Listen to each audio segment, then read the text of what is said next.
And so you see, if you divide the numerator by the denominator, Can I get the new video game? All my friends have it. We can't afford that right now, son. But Money doesn't grow on trees. We have to be responsible. Your father works very hard for his money. Go to school, get good grades, find a secure job. That's the way to succeed in life. my dad's taking me to his office today. He said I can help him with some stuff. Cool. My dad just goes to his boring government job. Ready to go, champ? Yeah, see you later. All right, boys, your first job. I need this storeroom cleaned and organized. Everything needs to be sorted and put back neatly. Okay, how much do we get paid? 10 cents an hour. 10 cents? An hour? That's not even enough for candy. Is it or isn't it? It isn't. We're not working for that little. All right. No one's forcing you to work. You can leave any time. But what if we want a raise? Now you're asking the right questions. Come back when you've finished the job and we'll talk. But I'm not just handing out raises. You have to earn it. This sucks. 10 cents an hour? My dad would never let me work for so little. Mine either. We should just quit. But what if your dad was wrong about everything? What do you mean? My dad said he's going to teach us something important. Something about money. Maybe this is part of it. Maybe. Or maybe he's just getting cheap labor. We finished. I see you did. Excellent work. Now about that raise. Yeah, we deserve way more than 10 cents. I didn't say you didn't. But instead of just giving you more money, let's talk about why you think you deserve it. Are you just employees trading your time for a fixed wage? Or is there another way? What do you mean? Think about it. You clean the storeroom. Now it's organized and I can find things easily. That makes my business more efficient. How could you benefit from that increased efficiency? The poor and middle class work for money. The rich have money work for them. You two are working hard, trading your time. But what if you could find a way to make this storeroom or something else work for you? Like planting a tree, you put in the effort up front, but eventually it bears fruit on its own. Come on, fellas, use those brains. You learn all sorts of things in school, algebra, Shakespeare. But does any of it teach you how to actually handle money? Not really. We learned about balancing checkbooks once. And has that helped your families? Look around. Doctors, lawyers, engineers, smart people. But are they all rich? My dad's always working. Exactly. They're stuck in the rat race. Because nobody ever taught them the difference between an asset and a liability. What's the difference? Simple. An asset puts money in your pocket. A liability takes money out. Like a toy? A toy is usually a liability. It costs money and doesn't give you anything back. Now, a lot of people think their house is an asset. Big fancy house, right? Yeah, my dad says we have a great house. But you pay a mortgage, property taxes, insurance, repairs. All that money flows out of your pocket, doesn't it?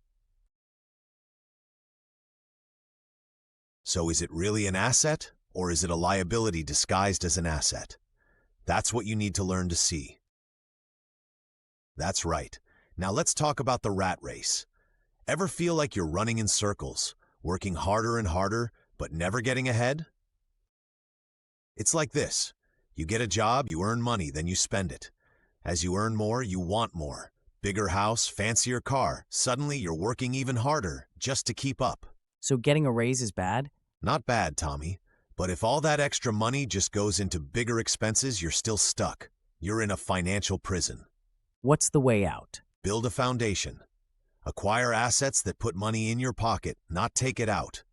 Start a business. Invest in real estate that brings in rent. Buy stocks that pay dividends. Dividends? Exactly.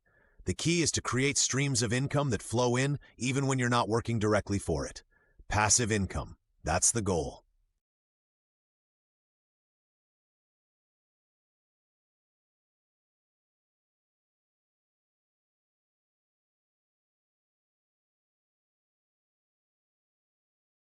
Exactly.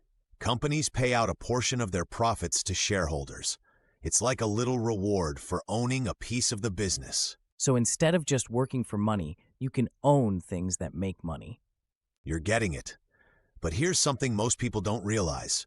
Fear is the biggest obstacle. Fear of what? Of losing that steady paycheck, of not being able to pay the bills. That fear keeps people stuck in jobs they hate, doing the same thing day after day. My dad always says, a bird in the hand is worth two in the bush. And that's exactly the kind of thinking that keeps you poor. It's okay to be afraid, boys. Everyone is. But don't let it paralyze you. Use that fear to motivate you to learn more, to become more financially intelligent. Financial intelligence, what's that? Knowing how money works, not just how to earn it, but how to keep it, how to make it grow. Understanding taxes, how corporations work, different investment strategies. The rich don't necessarily work harder. They work smarter. They understand the rules of the game, and they play to win. Most people think failure is the end, something to be avoided at all costs. Your poor dad probably tells you to play it safe, right? Yeah, he does. Well, I say failure is your greatest teacher. Every mistake, every setback is a lesson in disguise. You just have to be willing to learn from it. So it's okay to mess up? Okay? It's essential. How else are you going to figure out what not to do? The only real failure is giving up, not learning. People say, you need money to make money, or investing is risky. Those are just excuses. What you really need is financial education and the right mindset. What do you mean? Most people stay poor because they're terrified of losing money. They cling to that paycheck like it's a life raft. But the rich, we understand that temporary losses are just part of the game. A tuition fee for the School of Hard Knocks. You dust yourself off, learn from it, and come back stronger. Financial freedom. It's not about being a millionaire. It's about having enough coming in without you having to lift a finger to cover what goes out. So like not having to work at all? Exactly. What that number is, that's different for everyone. But the idea is the same. Build assets that pay you instead of the other way around. Assets like what? We'll get to that. But first, you gotta understand, this world's full of chances to get rich. More now than ever before. But you gotta be sharp. You gotta learn, adapt, and always be looking for ways to make your money work harder than you do. Forget rules. Forget what your teachers tell you. This isn't about following a set path. It's about changing how you think about money. It's about taking control of your own financial education, choosing long-term wealth over short-term pleasure. Understand?